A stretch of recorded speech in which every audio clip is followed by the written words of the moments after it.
Good morning students. આજે આપણે chapter number 2 જૈવિક વર્ગીકરણ જેના MCQ જોઈશું. 51 નંબરનો ક્વેશ્ચન છે. નીચે આપેલ 4 વાક્યોમાંથી વી-ટેકરની વર્ગીકરણ પદ્ધતિ માટે 2 સાચા વાક્યો કયા છે? પહેલું વાક્ય છે કોષની જટિલતાના આધારે વર્ગીકરણ. તો એ સાચું વિધાન છે, કારણ કે વી-ટેકરની વર્ગીકરણ પદ્ધતિ એ કોષની જટિલતા નક્કી કરે છે કે કોષની જટિલતાના આધારે નક્કી કરાય છે કે કોષ આદિકોષ કેન્દ્રી છે કે સુકોષ કેન્દ્રી. પછી બીજું સેન્ટેન્સ છે પોષણ પ્રકારના આધારે વર્ગીકરણ. તો બીજું સેન્ટેન્સ પણ સાચું છે. ત્રીજું સેન્ટેન્સ છે જાતિ લક્ષણના આધારે વર્ગીકરણ. એ ખોટું સેન્ટેન્સ છે. ચોથું સેન્ટેન્સ છે વસવાટ પ્રકારના આધારે વર્ગીકરણ. તો અહીંયા RH વી-ટેકરની વર્ગીકરણ પદ્ધતિ માટે પહેલું અને બીજું વિધાન સાચું છે. એટલે અહીંયા આન્સર આવશે સી. આગળ નીચેનામાંથી સાચું વાક્ય જણાવો. બધા બેક્ટેરિયા પરપોષી છે. બી બધા બેક્ટેરિયા સ્વયંપોષી છે. સી બધા બેક્ટેરિયા પ્રકાશસંશ્લેષી છે. ડી મોટાભાગના બેક્ટેરિયા પરપોષી અને કેટલાક સ્વયંપોષી છે. તો અહીંયા આન્સર સાચો થશે ડી. સાચું વાક્ય છે મોટાભાગના બેક્ટેરિયા પરપોષી હોય છે, પણ કેટલાક બેક્ટેરિયા સ્વયંપોષી હોય છે. જેમ કે પ્રકાશસંશ્લેષી બેક્ટેરિયા, સાયનોબેક્ટેરિયા એ સ્વયંપોષી છે. આગળ આદિકોષ કેન્દ્રીય સજીવની એક લાક્ષણિકતા છે. એ સખત કોષ દિવાલ અને સુયોજિત કોષ કેન્દ્ર હાજર. બી સેલ્યુલોઝની કોષ દિવાલ હાજર. સી દ્વિસ્તરીય કોષ કેન્દ્ર પટલ ધરાવતા સુયોજિત કોષ કેન્દ્ર ગેરહાજર. બધા જ સ્વપોષી છે. તો આદિકોષ કેન્દ્રીય કોષની એક લાક્ષણિકતા છે કે દ્વિસ્તરીય કોષ કેન્દ્ર પટલ ધરાવતા સુયોજિત કોષ કેન્દ્ર ગેરહાજર હોય છે. આદિકોષ કેન્દ્રી સજીવમાં સુવિકસિત કોષ કેન્દ્ર ગેરહાજર હોય છે, જેમાં કોષ કેન્દ્રની ફરતે દ્વિસ્તરીય કોષ કેન્દ્ર પટલ આવેલું હોતું નથી.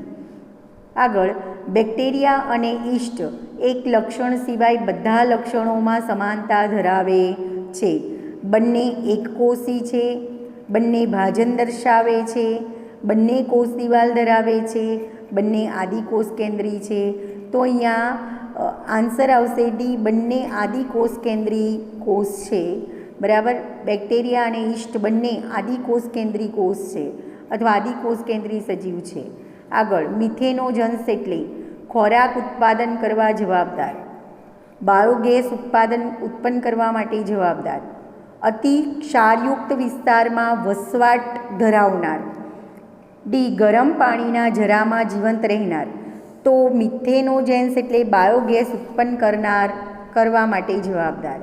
આગળ મિથેનોજન્સ અને હેલોફિલસ બંને વચ્ચે સમાનતા ધરાવતું લક્ષણ કયું છે? બંને આર્કીબેક્ટેરિયા છે. બંને બાયોગેસનું ઉત્પાદન કરે છે. બંને એસિડિક છે કે બંને પ્રકાશસંશ્લેષી છે? તો મિથેનોજન્સ અને હેલોફિલસ બંને આર્કીબેક્ટેરિયા છે. એટલે આન્સર તમારો થશે એ. યુ બેક્ટેરિયાનું સાચું લક્ષણ છે. તે 4 સૃષ્ટિમાં વિભાજિત છે. તે પેપ્ટિડોગ્લાયકેન ધરાવે છે. તે વિપરીત પરિસ્થિતિમાં પણ જીવે છે. તે ટૂંકો આરએનએ તંતુ ધરાવે છે. તો યુ બેક્ટેરિયા છે એ પેપ્ટિડોગ્લાયકેન ધરાવે છે. વાયરસના પ્રચલિત લક્ષણ એટલે એ સ્વયં પ્રજનનિત અને જીવંત કોષમાં પરોપજીવી. બી અતિસૂક્ષ્મ અને સ્ફટિક સ્વરૂપે હોય. સી સજીવ અને નિર્જીવના મધ્યસ્થી છે. તો એ સાચી વાત છે, કારણ કે આપણે વાત કરી હતી કે વાયરસ એ વાતાવરણમાં હોય ત્યારે નિર્જીવ સ્વરૂપે છે, પણ જ્યારે સજીવમાં દાખલ થાય, કોઈ યજમાનમાં દાખલ થાય ત્યારે જીવંત બને છે. એટલે વાયરસ છે એ સજીવ અને નિર્જીવના મધ્યસ્થી કહેવાય અથવા સજીવ અને નિર્જીવને જોડતી કડી કહી શકાય. અને ડી આપેલ તમામ. તો અહીંયા આન્સર થશે આપેલ તમામ. એ વાયરસના લક્ષણ છે કે વાયરસ એ સ્વયં પ્રજનનિત અને જીવંત કોષમાં પરોપજીવી છે. અતિ સૂક્ષ્મ અને સ્ફટિક સ્વરૂપે હોય છે અને સજીવ અને નિર્જીવના મધ્યસ્થી છે. આગળ વાત કરીએ તો વાયરસ સજીવ અને નિર્જીવના મધ્યસ્થી છે કારણ કે હમણાં જ સમજાવ્યું તે યજમાન કોષમાં સક્રિય અને જીવંત તરીકે વર્તે છે. બી તે મુક્ત અવસ્થામાં નિષ્ક્રિય અને નિર્જીવ તરીકે વર્તે છે. સી એ અને બી બંને. ડી આપેલ પૈકી એક પણ નહીં. તો આન્સર આવશે સી તે એ અને બી બંને, કારણ કે તે યજમાન કોષમાં સક્રિય અને જીવંત તરીકે વર્તે છે, જ્યારે મુક્ત અવસ્થામાં તે નિષ્ક્રિય અને નિર્જીવ તરીકે વર્તે છે. એટલે વાયરસ એ સજીવ અને નિર્જીવના મધ્યસ્થી કહેવાશે. આગળ ફંગસ સેલ્યુલોઝ કયા નામે ઓળખાય છે? ક્યુટિકલ, કેરેટીન, કાઇટીન કે કેરોટીન? તો ફંગસ સેલ્યુલોઝને કાઇટીન તરીકે ઓળખવામાં આવે છે. તો આપણે વાત કરી હતી કે ફૂગની કોષ દિવાલ કાઇટીન કે કાઇટીન મિશ્રિત સેલ્યુલોઝ એટલે કે ફંગસ સેલ્યુલોઝની બનેલી હોય છે. આગળ આપણે વાત કરીએ તો બધી જ લાઇકેન આ પોષણ પદ્ધતિ ધરાવે છે. એ સ્વોપજીવી, બી મૃતોપજીવી, સી પરોપજીવી કે ડી સહજીવી? તો સહજીવી, કારણ કે લાઇકેન એટલે લીલ અને ફૂગના સહજીવનને લાઇકેન તરીકે ઓળખવામાં આવે છે. આગળ આપણે વાત કરીએ તો વીટેકરની 5 સૃષ્ટિ વર્ગીકરણ પદ્ધતિ કયા પ્રકારની છે? કૃત્રિમ વર્ગીકરણ પદ્ધતિ, નૈસર્ગિક વર્ગીકરણ પદ્ધતિ, ઉદ્વિકાસીય વર્ગીકરણ પદ્ધતિ કે બાહ્યાકાર વર્ગીકરણ પદ્ધતિ? તો વીટેકરની 5 સૃષ્ટિ વર્ગીકરણ પદ્ધતિ એ ઉદ્વિકાસીય વર્ગીકરણ પદ્ધતિ કહેવાય. આગળ વીટેકર વર્ગીકરણ પદ્ધતિ આધારે ખોટા વિધાનો કયા છે તે સમજાવો. બરાબર, તો અહીંયા પહેલું વિધાન આપ્યું છે કે વીટેકર કોષ રચનાની જટિલતાના આધારે સજીવોના એકકોષી અને બહુકોષી એવા બે પ્રકાર પાડ્યા. તો એ સાચું વિધાન છે અને અહીંયા તમને ક્વેશ્ચનમાં ખોટા વિધાનો પૂછ્યા છે. તો પહેલું વિધાન સાચું છે કે વીટેકરે કોષ રચનાની જટિલતાના આધારે સજીવોના એકકોષી અને બહુકોષી એવા 2 પ્રકાર પાડ્યા. તો પહેલું વિધાન સત્ય છે. બીજું વિધાન આપ્યું છે વીટેકર મુખ્ય પરિસ્થિતિ સંબંધિત ભૂમિકાને આધારે સજીવોનું ઉત્પાદકો, વિઘટકો અને ઉપભોક્તા તરીકે વર્ગીકરણ કર્યું. તો બીજું સેન્ટેન્સ ખોટું છે. ત્રીજું સેન્ટેન્સ તમને આપ્યું છે દૈહિક રચનાની જટિલતાના આધારે સજીવોને એકકોષી અને બહુકોષી પ્રકારમાં વહેંચ્યા. ખોટું, એ તો કોષની રચનાના આધારે, કોષની જટિલતાના આધારે વહેંચ્યા છે. આગળ આદિકોષ કેન્દ્રીય અને સુકોષ કેન્દ્રીય સજીવો પોષક પ્રકારના આધારે વહેંચ્યા છે. તો એ સાચું વિધાન છે. તો અહીંયા આન્સર આવશે સી, બીજું અને ચોથું વિધાન સત્ય વિધાન છે. આગળ 64 નંબરનો ક્વેશ્ચન, મોનેરા સૃષ્ટિના સજીવો કયું લક્ષણ ધરાવે છે? એ પટલમય અંગિકાઓ, બી કોષ દિવાલનો અભાવ, સી લોમાઝોમ્સ કે ન્યુક્લિયોઇડ? તો મોનેરા સૃષ્ટિમાં ન્યુક્લિયોઇડની હાજરી હોય છે. ન્યુક્લિયોઇડ શું છે? એ મોનેરા સજીવનું જનીનદ્રવ્ય, બી મોનેરા સજીવોમાં જનીનદ્રવ્ય ધરાવતો વિસ્તાર, સી મોનેરા સજીવોમાં જનીનદ્રવ્યનો બંધારણીય એકમ, ડી ન્યુક્લિયોપ્રોટીન? તો ન્યુક્લિયોઇડ એટલે કે મોનેરા સજીવોમાં જનીનદ્રવ્ય ધરાવતા વિસ્તારને ન્યુક્લિયોઇડ તરીકે ઓળખવામાં આવે છે. યાદ રાખજો, મોનેરા સજીવોમાં જનીનદ્રવ્ય ધરાવતા વિસ્તારને ન્યુક્લિયોઇડ તરીકે ઓળખવામાં આવે છે. આગળનો ક્વેશ્ચન છે 66, સાયનોબેક્ટેરિયા એ પ્રકાશસંશ્લેષી બેક્ટેરિયા છે, કોષ કેન્દ્રવિહીન સજીવો છે, નીલહરિત લીલ છે કે ડી આદિ પ્રોટિસ્ટા છે? તો 66માં આન્સર આવશે સી, સાયનોબેક્ટેરિયાને નીલહરિત લીલ તરીકે પણ ઓળખવામાં આવે છે. 67, ડાયનોફ્લેજેલેટ્સ એ મોનેરા સૃષ્ટિમાં સમાવિષ્ટ સૂક્ષ્મજીવ છે, આદિકોષ કેન્દ્રી સ્વયંપોષી છે, સુકોષ કેન્દ્રી પ્રોટિસ્ટા સજીવ છે કે સુકોષ કેન્દ્રી ફૂગ છે? તો ડાયનોફ્લેજેલેટ્સ એ સુકોષ કેન્દ્રી પ્રોટિસ્ટા સજીવ છે. ડાયનોફ્લેજેલેટ્સનો પ્રોટિસ્ટામાં સમાવેશ થાય છે. આગળ 68 કાઇટિનની બનેલી કોષ દિવાલ ફક્ત કયા સજીવો ધરાવે છે? એ મોનેરા, બી પ્રોટિસ્ટા, સી ફૂગ, ડી નીલહરિત લીલ. તો કાઇટિનની બનેલી કોષ દિવાલ ફૂગમાં જોવા મળે છે. આગળ તમને વિધાન અને કારણવાળા ક્વેશ્ચન આપ્યા છે. એમાં પહેલું વિધાન આપ્યું છે, વિટેકરે ફૂગને પ્રોટિસ્ટાથી અલગ સૃષ્ટિમાં સ્થાન આપ્યું છે. સત્ય વિધાન છે. કારણ આર આપ્યું છે, ફૂગની કોષ દિવાલ ફંગસ સેલ્યુલોઝ કાઇટિનની બનેલી છે. તો એ પણ સત્ય વિધાન છે. તો અહીંયા આન્સર થશે એ અને આર બંને સાચા છે અને આર એની સાચી સમજૂતી છે. આગળ બાયોગેસ ઉત્પાદન માટે જવાબદાર મિથેનોજન્સ યુબેક્ટેરિયા છે, આર્કીબેક્ટેરિયા છે, સાયનોબેક્ટેરિયા છે કે પછી સ્લાઇમ મોલ્ડ છે? તો બાયોગેસ ઉત્પાદન માટે જવાબદાર મિથેનોજન્સ એ આર્કીબેક્ટેરિયાનો પ્રકાર છે. હવે તમને જોડકું આપ્યું છે. અહીંયા તમને ઉદાહરણ આપેલા છે. ઉદાહરણ સૃષ્ટિના નામ આપેલા છે કોલમમાં 1માં અને કોલમ 2માં તમને એના ઉદાહરણ આપેલા છે. તો અહીંયા પહેલું આવશે સૃષ્ટિ મોનેરા. તો સૃષ્ટિ મોનેરામાં બેક્ટેરિયાનો સમાવેશ થાય છે. તો મોનેરાની સામે આવશે બેક્ટેરિયા. પછી પ્રોટિસ્ટાની વાત કરીએ તો પ્રોટિસ્ટાનું ઉદાહરણ છે યુગ્લિના. તો એની સામે આવશે ટી યુગ્લિના. સૃષ્ટિ ફૂગ. તો ફૂગ સૃષ્ટિના સજીવોને વિઘટક તરીકે ઓળખવામાં આવે છે. તો એની સામે આવશે બહુકોષીય વિઘટક. સૃષ્ટિ વનસ્પતિ. તો એની સામે આવશે બહુકોષીય ઉત્પાદક. અને સૃષ્ટિ પ્રાણી. તો એની સામે આવશે બહુકોષીય ઉપભોક્તા. તો તમારો આન્સર થશે બી.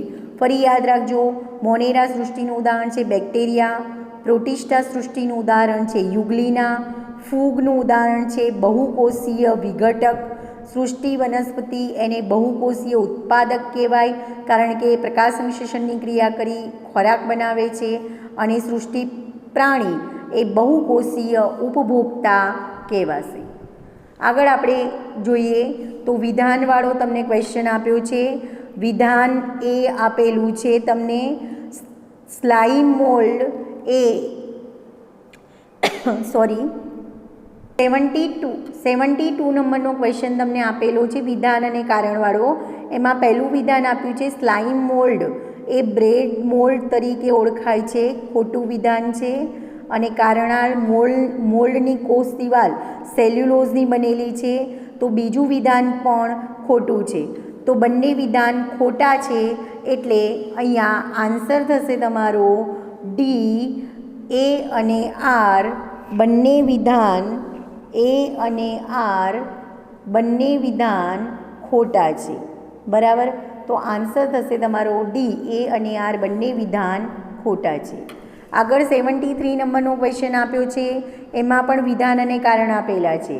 વિધાન એ છે બેક્ટેરિયોફેજ જીવાણુ ભક્ષક વિષાણુ છે. બેક્ટેરિયોફેજ જીવાણુ ભક્ષક વિષાણુ છે, વાયરસ છે.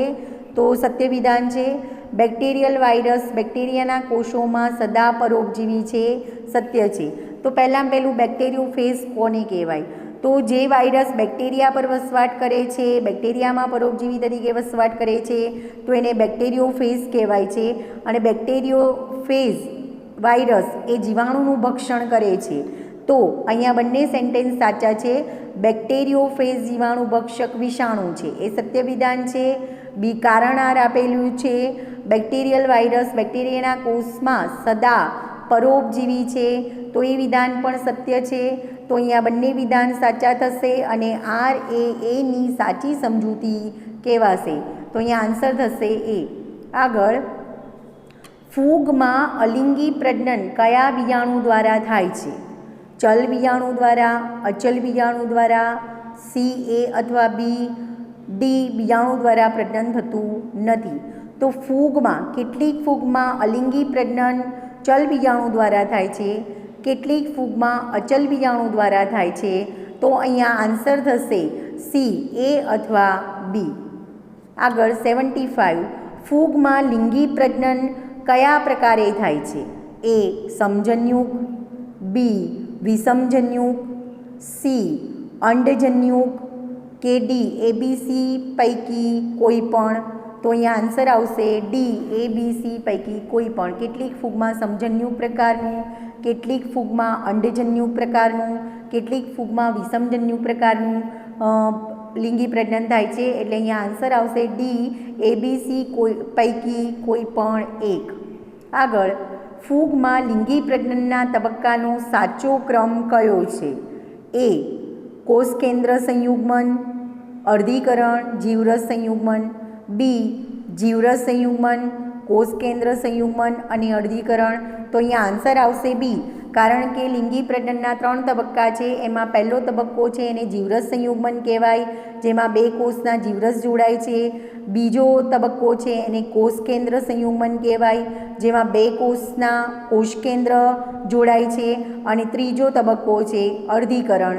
તો અહીંયા આન્સર આવશે બી. આગળ, વિધાન અને કારણ આપેલું છે. લાઇકેન એ લીલ અને ફૂગના ઘટકો વચ્ચેનો સહજીવી સંબંધ છે. તો પહેલું વિધાન સાચું છે. લાઇકેન એટલે લીલ અને ફૂગના સહજીવન તરીકે ઓળખવામાં આવે છે. ફૂગના ઘટકો, ફૂગના માઇક્રોબાયન્ટ ઘટકો પરપોષી છે. તો એ વિધાન પણ સત્ય છે, બરાબર. પણ RAAની સાચી સમજૂતી કહેવાય નહીં.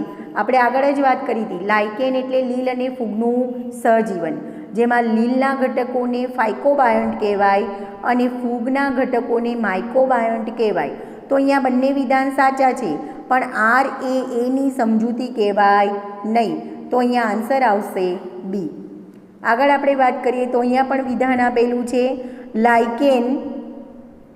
લાઇકેન મુખ્ય 2 ઘટકોનો બનેલો છે, સાચું વિધાન છે. તેમાં ફાઇકોબાયોન્ટ પરપોષી ઘટક છે અને માઇક્રોબાયોન્ટ એ સ્વપોષી ઘટક છે, બરાબર.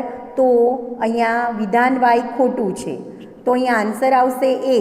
વિધાન એક સાચું છે અને વિધાન વાય ખોટું છે. આગળ 79માં, લાઇકેનમાં એ ફાઇકોબાયોન્ટ સ્વયંપોષી અને માઇક્રોબાયોન્ટ પરપોષી છે. તો એ સત્ય વિધાન છે. લાઇકેનમાં લીલ અને ફૂગના સહજીવનને લાઇકેન કહેવાય છે, જેમાં લાઇકેનમાં લીલના ઘટકોને ફાઇકોબાયોન્ટ કહેવાય છે, જે સ્વયંપોષી છે, જ્યારે ફૂગના ઘટકોને માઇક્રોબાયોન્ટ તરીકે ઓળખવામાં આવે છે, જે પરપોષી છે. તો અહીંયા વિધાન એ એટલે કે એ ઓપ્શન સાચું બનશે. ફાઇકોબાયોન્ટ સ્વયંપોષી અને માઇક્રોબાયોન્ટ પરપોષી છે. આગળ આપણે વાત કરીએ તો ફૂગને અનુલક્ષીને નીચેનામાંથી કયો વિકલ્પ સાચો છે? એ ફક્ત અંડજન્યુ પ્રકારનું લિંગી પ્રજનન જોવા મળે છે. બી ગ્લાયકોઝન અને તેલીબિંદુ સ્વરૂપે ખોરાકનો સંગ્રહ થાય છે. સી તેની કોષ દિવાલ પેપ્ટિડોગ્લાયકેન ધરાવે છે. ડી ફક્ત જીવરસ સંયુગ્મન દ્વારા લિંગી પ્રજનન જોવા મળે છે. તો અહીંયા સાચો વિકલ્પ થશે ફૂગમાં સંગ્રહિત ખોરાકનો સંગ્રહ ગ્લાયકોઝન અને તેલીબિંદુ સ્વરૂપે ખોરાકનો સંગ્રહ થાય છે, એ સાચું વિધાન છે. આગળ, નીચેનામાંથી કયો વિકલ્પ વિરોઇડ્સ માટે તદ્દન સાચો છે? એ તે કેપ્સિડ વગરનો RNAનો નાનો ટુકડો છે.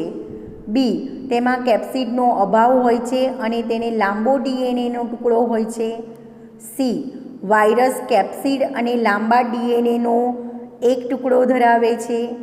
ડી તે કેપ્સિડવાળો RNAનો નાનો ટુકડો છે.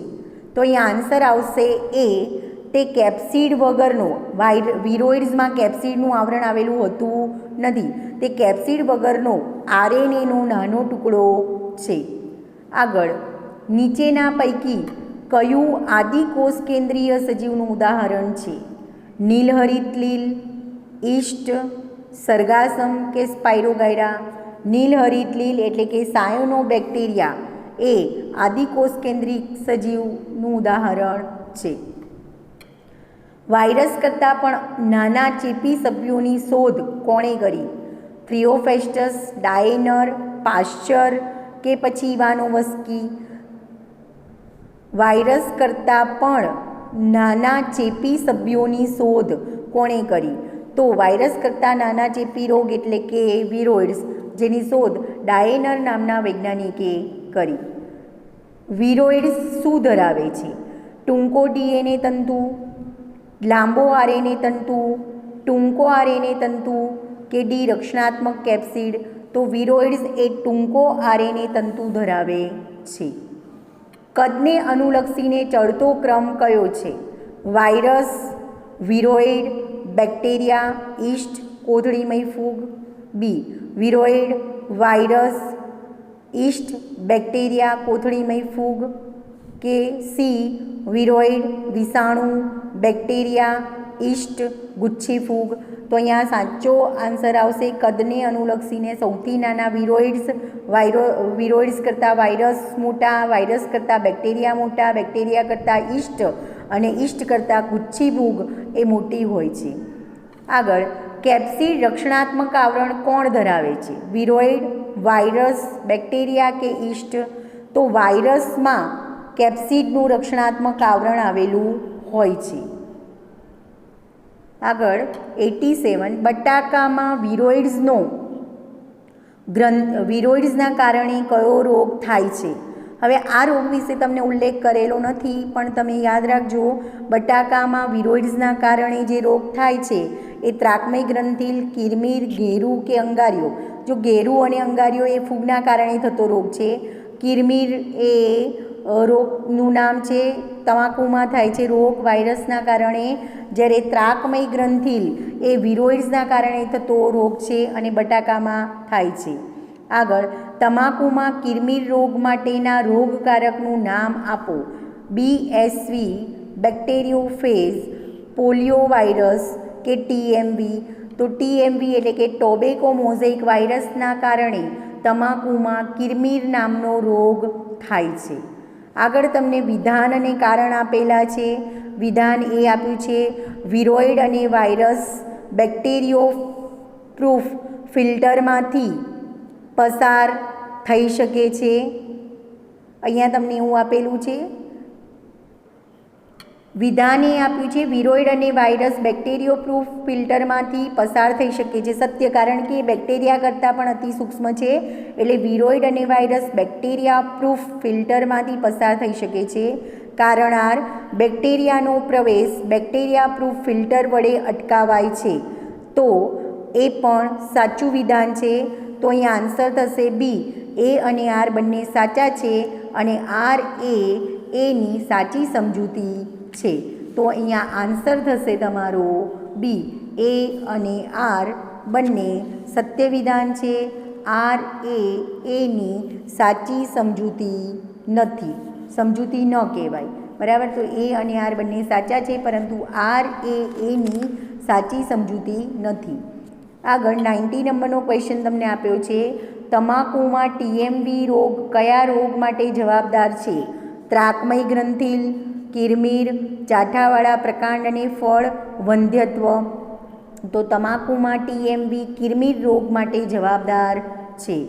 આગળ વિધાન અને કારણવાળા ક્વેશ્ચન આપેલું છે. વિધાને, વાયરસ સજીવ અને નિર્જીવ વચ્ચેના મધ્યસ્થી છે. સાચું, હમણાં જ સમજાવ્યું તમને કે વાયરસ જ્યારે વાતાવરણમાં હોય ત્યારે નિર્જીવ હોય છે, પરંતુ કોઈ જીવંત સજીવમાં દાખલ થાય તો એ યજમાનમાં દાખલ થાય તો એ જીવંત બને છે. તો અહીંયા વિધાને આપ્યું છે, વાયરસ સજીવ અને નિર્જીવ વચ્ચેના મધ્યસ્થી છે. સત્ય. કારણ આર, વાયરસ નિર્જીવ છે પરંતુ જીવંત કોષમાં સદા પરોપજીવી છે. સત્ય વિધાન. તો અહીંયા આન્સર થશે એ અને આર બંને સાચા છે અને આર એ એની સાચી સમજૂતી છે. આગળનો ક્વેશ્ચન છે, ન્યુક્લિયોપ્રોટીન માટે યોગ્ય વિકલ્પ કયો છે? તે વાયરસનો મુખ્ય બંધારણીય ઘટક છે, તે મોનેરા સજીવોમાં જનીનદ્રવ્ય તરીકે છે, તે સંયુગ્મી પ્રોટીન છે કે આપેલ તમામ? તો અહીંયા ન્યુક્લિયોપ્રોટીનના માટે આપેલ તમામ વિધાન સાચા થશે કે ન્યુક્લિયોપ્રોટીન એ વાયરસનો મુખ્ય બંધારણીય ઘટક કહેવાશે, મોનેરા સજીવોમાં જનીનદ્રવ્ય તરીકે હોય છે અને તે સંયુગ્મી પ્રોટીન પણ કહેવાય. બરાબર? તો આપેલ તમામ આન્સર સાચું આવશે. આગળ, વાયરસમાં ન્યુક્લિક એસિડ તરીકે શું હોય છે? ડીએનએ, આરએનએ, એ અથવા બી, એ અને બી બંને. તો આગળ આપણે થિયરીમાં શીખી ગયા કે વાયરસમાં ન્યુક્લિક એસિડ તરીકે કાં તો ડીએનએનો તંતુ આવેલો હોય અથવા તો આરએનએનો તંતુ આવેલું હોય, બંને સાથે હોય નહીં. કાં તો ડીએનએ હોય અથવા આરએનએ હોય છે.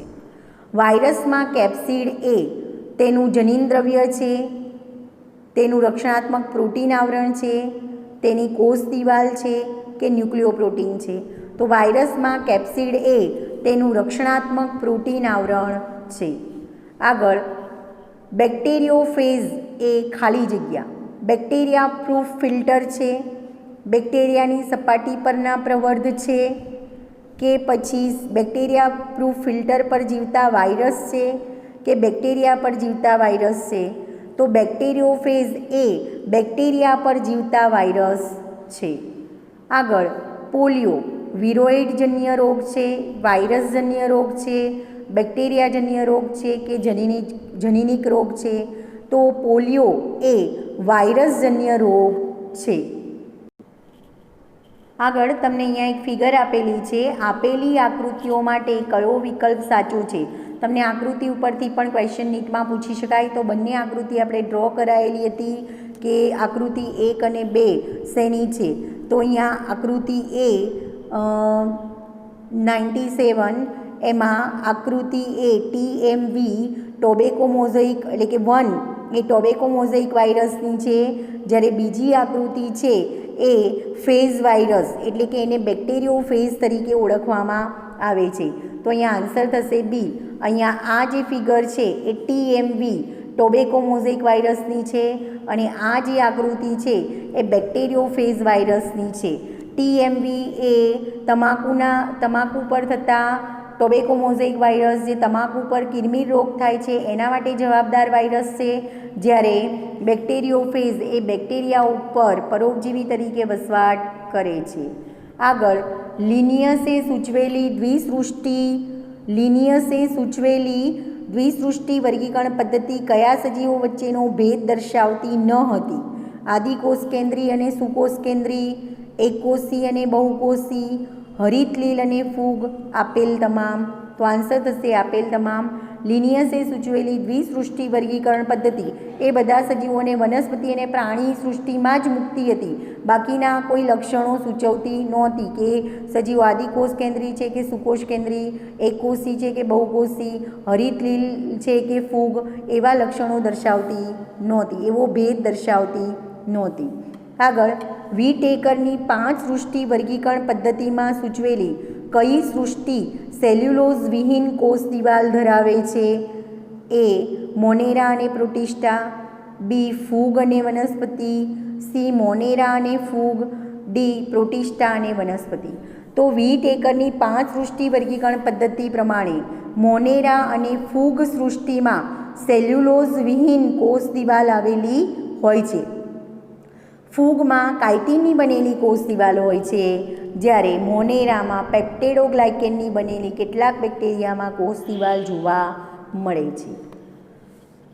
5 સૃષ્ટિ વર્ગીકરણ પદ્ધતિ મુજબ પ્રોટિસ્ટા સૃષ્ટિમાં મૂકવામાં આવેલા કયા સજીવ અગાઉની વર્ગીકરણ પદ્ધતિમાં લીલ સાથે વર્ગીકૃત કરાયા હતા? એ સ્પાયરોગાયરા અને એનાબીના, બી ક્લોરેલા અને ક્લેમિડોમોનાસ, સી એનાબીના અને નોસ્ટોક, ડી સ્પાયરોગાયરા અને વોલ્વોક્સ. તો 5 સૃષ્ટિ વર્ગીકરણ પદ્ધતિ મુજબ પ્રોટિસ્ટા સૃષ્ટિમાં મૂકવામાં આવેલા ક્લોરેલા અને ક્લેમિડોમોનાસ એ લીલ સાથે વર્ગીકૃત કરવામાં આવ્યા હતા. તો અહીંયા આન્સર થશે ક્લોરેલા અને ક્લેમિડોમોનાસ. બરાબર. તો 5 સૃષ્ટિ વર્ગીકરણ પદ્ધતિમાં ક્લોરેલા અને ક્લેમિડોમોનાસને પ્રોટિસ્ટા સૃષ્ટિમાં મૂકવામાં આવેલા હતા, જેને અગાઉની વર્ગીકરણ પદ્ધતિમાં આ ક્લોરેલા અને ક્લેમિડોમોનાસને લીલ સાથે વર્ગીકૃત કરવામાં આવ્યા હતા. એટલે એમ કહી શકાય કે ક્લોરેલા અને ક્લેમિડોમોનાસને આગળની વર્ગીકરણ પદ્ધતિ પ્રમાણે એમને લીલ સાથે મૂકવામાં આવ્યા હતા, જ્યારે RH વીટેકરની 5 સૃષ્ટિ વર્ગીકરણ પદ્ધતિ મુજબ ક્લોરેલા અને ક્લેમિડોમોનાસને પ્રોટિસ્ટા સૃષ્ટિમાં મૂકવામાં આવ્યા હતા.